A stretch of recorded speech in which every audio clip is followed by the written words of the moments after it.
Hola, ¿qué tal? ¿Cómo están, queridos estudiantes? Bienvenidos a su clase de Introducción a la Economía. El día de hoy haremos una lectura comentada de algunos fragmentos del trabajo La economía y la escasez, publicado por la editorial de Anthony Bosch, del autor E.C. Díaz, en la cual veremos algunos aspectos relacionados a la pregunta: ¿qué relación existe entre la economía y la escasez? Así que vamos a comenzar con esta lectura comentada. ¿Qué es economía? Bueno, la economía es una ciencia social que estudia las decisiones que toman las personas al enfrentarse con los problemas derivados de la escasez. Ya de entrada podemos ver acá que existe una relación entre los dos términos. Por un lado economía y por el otro lado escasez, entendiendo escasez como esa carencia de algo necesario. Nos dice que la economía es una ciencia social y la característica principal de las ciencias sociales es que se plantean preguntas relativas al comportamiento de las personas, ya sea individualmente o en grupo. De esto podemos comentar que la economía busca, por ejemplo, el estudio de la satisfacción de las necesidades que pueden ser tanto individuales como colectivas. Según esta definición que se presenta en este trabajo escrito, la economía estudia las decisiones que toman las personas al enfrentarse con los problemas derivados de la escasez. Un ejemplo de decisión económica que nos concierne a todos es, por ejemplo, la asignación del tiempo entre distintos usos. Con esto caemos en la cuenta de que no es o no se limita únicamente a cuestiones monetarias o de dinero, sino que puede hacerse una completa relación con lo que es la asignación del tiempo. Recordemos que nosotros utilizamos el tiempo para muchas cosas y tenemos que repartirlo para que cada tarea o cada actividad tenga un tiempo prudente y necesario. Del campo de estudio económico, en este trabajo se indica que otra decisión de especial interés para los economistas es la asignación de los ingresos, que se conoce con el nombre técnico de renta. Recordemos que los ingresos son, pues, valga la redundancia, todos aquellos ingresos monetarios, en este caso, o económicos o en especie, que recibe la persona, que recibe una entidad, una empresa, etc. Al contrario de lo que ocurre con el tiempo, la renta se puede acumular. Los ingresos pueden acumularse. Por ejemplo, si usted gana o le pagan a diario, usted puede acumular lo que gana todos los días. Y en algunos casos se puede gastar antes de haberse obtenido, como cuando usted va a la tienda y pues compra algo al crédito y promete pagarlo a fin de mes.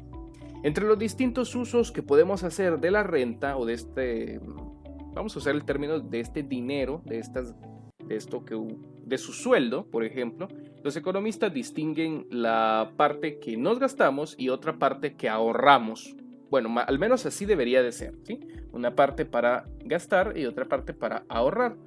Aunque en nuestro medio y en nuestra realidad a veces el ahorrar es algo que parece muy difícil. El ahorro presumiblemente es para gastar pues en un futuro.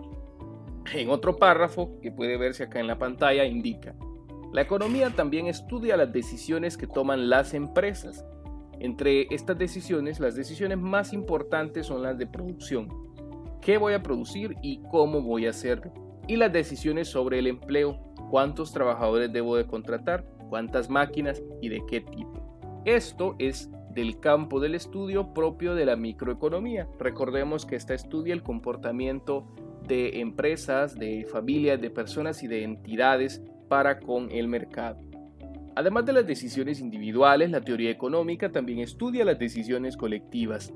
Ejemplos de decisiones colectivas son la regulación de los derechos de propiedad, el diseño del sistema impositivo o de impuestos, o las decisiones políticas de política económica. En el caso de la política económica, en nuestro medio, que es una democracia, estas decisiones se recogen en los programas de los partidos políticos. Cada partido político tiene ciertas ideas, ciertos proyectos o ciertas líneas de pensamiento con las cuales, vamos a explicarlo así en palabras sencillas, dicen: bueno, vamos a realizar estas actividades y estas otras actividades, vamos a apoyar este sector y este con determinados programas, ¿no? Entonces, se adoptan aquellos que cuentan con el apoyo de la mayoría de los votantes, claro, la del partido ganador, o sea, aquellas que responden mejor a sus intereses individuales. La persona en sí debería de votar, pues, por el candidato, en este caso, que sea más, que le sea afín a sus ideas o que considere que es el idóneo para gobernar. Y esto se relaciona íntegramente con la economía, por el hecho de que todas las propuestas de los partidos políticos, al final de cuentas, son propuestas económicas o que tienen una relación con la economía. Pero ¿cuál es la relación con la escasez? La característica esencial de las decisiones económicas es que su objetivo es resolver los problemas derivados de la escasez. En realidad, la relación entre la economía y la escasez no puede ser más sencilla. Sin escasez, la economía realmente no tiene sentido. Es cierto que algunos recursos no son escasos y en consecuencia no son objetos de decisiones económicas, pero la mayoría de los recursos sí. Por ejemplo, el aire. El aire no puede contar de cierto modo como un objeto de una decisión económica, ya que usted simplemente puede respirar y no tiene que pagarle o comprarle a alguien por respirar, ¿no? El derecho. Pero hay otros bienes, hay otros recursos que sí son escasos, y como son escasos es necesario que los conozcamos bien y que los estudiemos bien para poder utilizarlos correctamente. Algunos de estos recursos son tan abundantes en relación con su uso que ni siquiera se han definido el derecho de propiedad sobre ellos, como el aire. Por lo tanto, desde el punto de vista económico, un recurso es escaso cuando tiene más de un uso excluyente.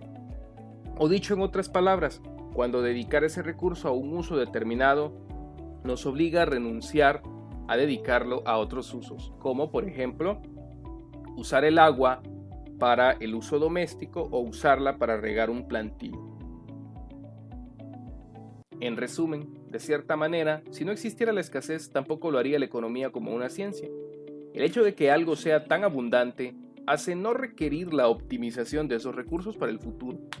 Pero por otro lado, cuando un recurso es escaso, da pie a que deba ser administrado de la mejor manera posible para que su uso sea adecuado y productivo para la sociedad o, en este caso, pues para la persona, para los beneficiarios, etc. Muchas gracias.